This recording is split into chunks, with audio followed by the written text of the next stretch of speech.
Melihat catatan langkah Rusia melawan sanksi pihak Barat, Putin dengan gagah berani melawan sanksi ekonomi dengan langkah ekonomi juga, yaitu pembeli gas dan minyak bumi Rusia bayar pakai rubel yang backed by gold harganya dan juga bisa menerima emas selain bayar pakai rubel. Sehubungan dengan hal tersebut, banyak pengamat ekonomi dan pengamat militer mengatakan jangan-jangan dari awal Putin itu niatnya bukan hanya menyerang Ukraina untuk jadi pelindung perbatasan buffer country atas serangan NATO, di mana NATO telah mencaplok 12 negara pecahan negara ex-Soviet dalam 15 tahun terakhir masuk menjadi member Pakta Pertahanan yang hadir untuk melawan Rusia. Namun sesungguhnya Putin memang ingin menantang dolar, menantang hegemoni satpam dunia, menantang Amerika. Sahabat, video narasi kali ini disponsori oleh Santara, platform pendanaan untuk usaha Anda mendapatkan modal yang cepat dan murah melalui urun dana. Daftarkan usaha Anda di santara.co.id, di mana ada 300.000 member Santara, investor yang siap dananya untuk menjadi mitra Anda menanti di Santara saat ini juga. Kita kembali ke topik pembicaraan. Putin menantang dolar. Apa yang terjadi kalau kenyataannya sejak tahun 2009, di mana dolar tertantang oleh mata uang digital Bitcoin, ternyata Putin berada di belakangnya.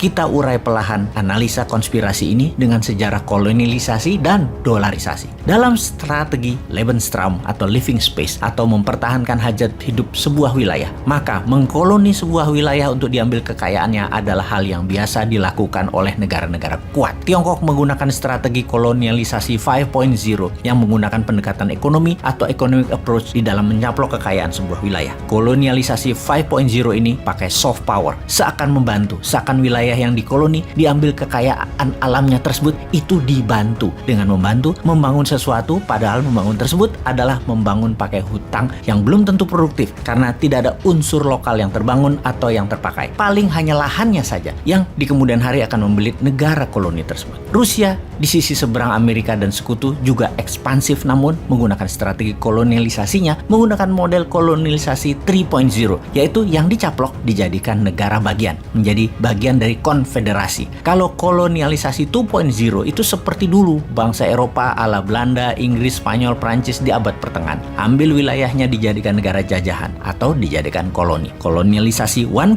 adalah cara Genghis Khan, cara Romawi, meluaskan wilayah ke negara tetangga secara fisik dicaplok, lalu penguasa lokalnya adalah orang dari pusat. Gubernur biasanya jabatannya. Perluasan wilayah yang nempel perbatasan, itu kuncinya kolonialisasi 1.0.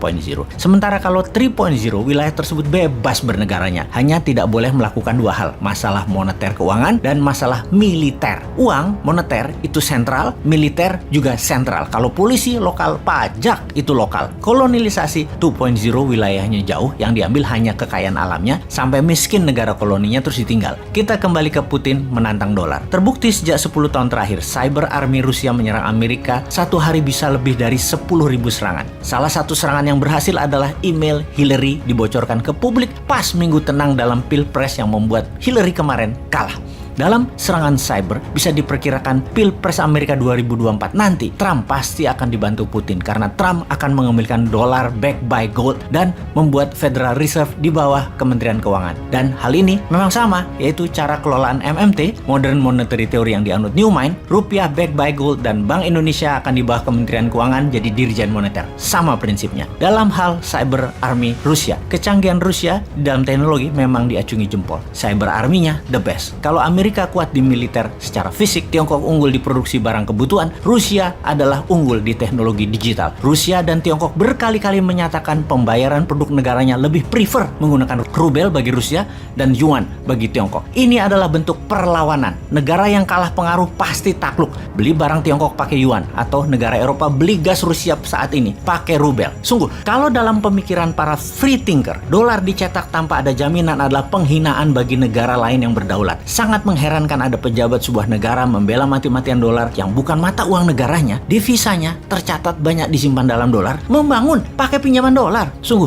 taklik buta pada dolar adalah kebodohan hakiki karena mencerminkan ketidakberanian untuk berdaulat. Kedepan Newman harus bermain lebih cantik. Hal itu semua untuk mengingatkan kita semua. Karena bener deh, dolar yang dilepas jaminan emasnya sangat tidak adil. Newman tidak suka karena Newman manusia bebas. Free thinker. kita menelaah senjata tekan berikutnya yaitu Bitcoin. Bitcoin yang di awalnya diterbitkan sejumlah 21 juta Bitcoin, hingga saat ini sudah beredar sekitar 18,9 juta Bitcoin yang berhasil ditambang atau yang ada di dunia. Adapun Satoshi mewakili 1/1 Bitcoin. Satoshi adalah unit terkecil dari Bitcoin cryptocurrency. Ini dinamai oleh Satoshi Nakamoto, pendiri protokol yang digunakan dalam blockchain dan cryptocurrency-nya Bitcoin.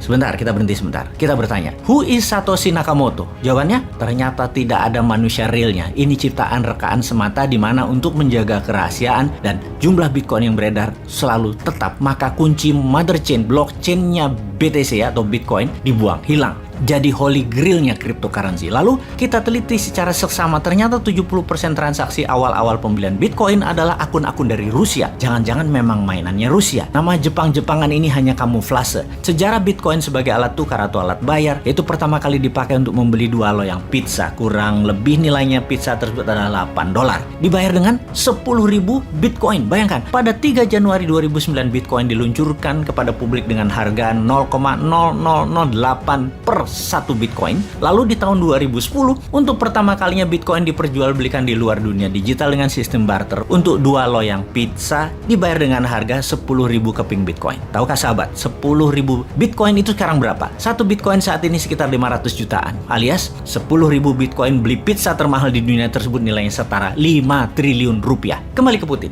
Diduga banyak pengamat keuangan bahwa Bitcoin adalah Russian konspirasi untuk menyerang dolar. Rusia memang ingin menyerang supremasi keuangan dolar karena dianggap tidak amanah, tidak jujur, dan membodohi dunia. Bitcoin adalah sebuah rencana jangka panjang yang didesain menyerang hegemoni dolar, juga membuka fake informasi, fake edukasi akan dolar dalam sistem ekonomi yang digiring oleh Barat. Itulah cita-cita Putin yang menginginkan kehancuran ekonomi Barat di masa dia masih dalam tampuk jabatannya. Strategi Putin saat ini adalah menggunakan rubel backed by gold, juga membayar dengan emas terhadap minyak bumi dan gas Rusia, kemudian mempromosikan Bitcoin sebagai alat bayar digital di dunia komersial di luar Rusia tentunya. Kemarin baru saja diumumkan, Gucci, sebuah brand fashion kenamaan, menyatakan bahwa mulai bulan depan akan menerima cryptocurrency sebagai alat pembayaran. Ini adalah salah satu hasil pertemuan terakhir Putin dengan pemimpin Prancis Emmanuel Macron yang mengkode untuk Prancis memainkan cryptocurrency, di mana kemudian Gucci merespon dan sebentar lagi Balenciaga, Bottega Veneta, Alexander McQueen, dan Yves Saint Laurent akan menerima kripto sebagai alat bayar. Sementara itu di Indonesia, walau belum sebagai alat tukar, rasanya sebentar lagi sih, transaksi kripto di Bursa Indonesia dalam 2 tahun ini meningkat tajam. Bahkan dalam catatan keuangan dari Bapepti, per hari transaksi di bursa kripto di Indonesia nilainya per hari 2,8 triliun rupiah. Dibanding dengan Bursa Efek Indonesia yang berdiri lebih dari 30 tahun, transaksi per hari rata-rata hanya 9 triliun rupiah. Kita bandingkan dengan New York Stock Exchange, transaksi per harinya adalah 62 billion dolar atau 100 kali transaksi di Bursa Efek Indonesia. Kemudian, jika kita membandingkan dengan transaksi Binance, bursa cryptocurrency terbesar di dunia, transaksi di Binance mendekati angka 80 billion dolar per hari, di atas New York Stock Exchange yang berdiri sudah 100 tahun. Sebelum Binance, cryptocurrency mulai bertaring, apalagi ketika mulai dipakai sebagai alat bayar, akan lebih besar lagi volume dagang kripto ini. Kalau mengingat tentang sejarah uang seperti informasi video Bosman sebelum ini, maka cryptocurrency, NFT adalah tablet dan barter versi 2.0. Kembali ke topik. Serangan balik oleh Rusia dengan rubel backed by gold, transaksi emas, dan Bitcoin sebagai alat bayar komersial digital dunia, maka akan membuat dolar panas dingin. Pertanyaannya, Putin akan dikadafikankah? Atau akan diperang dunia ketiga kankah? Atau di-cancerkan? Kalau Indonesia,